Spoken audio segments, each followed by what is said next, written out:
Ya, contohnya adalah seseorang yang ngambil di UTS, kemudian dia sertifikat lulusan dari UTS itu, INSEARCH itu, digunakan tuh masuk di kampus swasta negara Singapura gitu. Nggak bisa.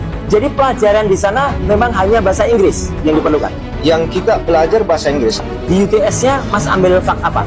Nursing. Ya. Oke.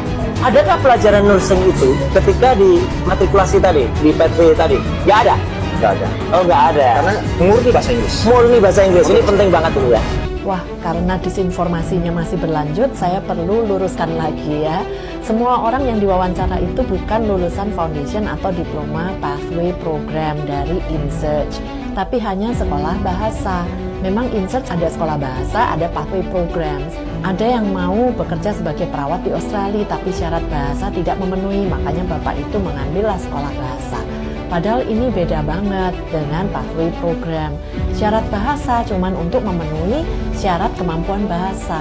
Sementara pathway program seperti foundation dan diploma itu untuk memenuhi syarat akademis masuk universitas. Jadi kalau cuma lulus sekolah bahasa INSEARCH, memang tidak bisa memenuhi syarat bahasa di luar negeri. Skor IELTS atau TOEFL tetap wajib. Tapi kalau syarat akademis beda lagi. Seperti sudah saya jelaskan di video yang lalu. Dari foundation atau diploma INSEARCH bisa diterima di universitas lain di luar Australia. Ini contoh website resmi ya, dari Taylor's University Malaysia misalnya. Jelas tertulis, untuk masuk program Bachelor of Business S1 ya, bisa dari Foundation Business dari Higher Education Institutions yang lain. Jadi sudah sangat jelas ya, yang dilakukan Pak Roy Suryo dan narasumber ini adalah disinformasi.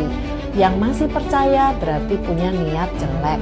Beda pilihan politik itu wajar, tapi kalau Anda memilih kelompok yang menggunakan cara-cara disinformasi terus-terusan seperti ini, apakah Anda mau percaya mereka memimpin bangsa kita dengan baik? Bayangkan ya, jauh-jauh ke Australia, ongkos mahal, waktu habis, tapi ujung-ujungnya cuma buat menyebar kebohongan publik.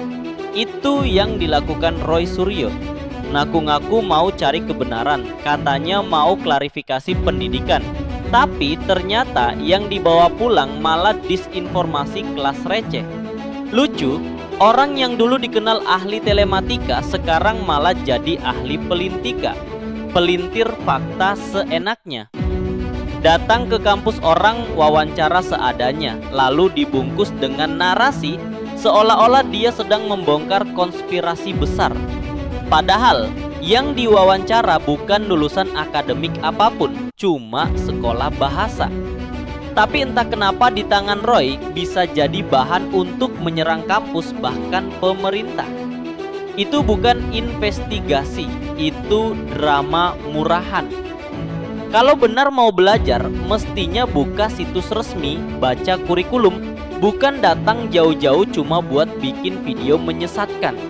Ya kalau cuma mau cari sensasi, ngapain sampai Australia? Di Jakarta juga banyak kursus bahasa, bisa sekalian belajar bedain fakta dan opini.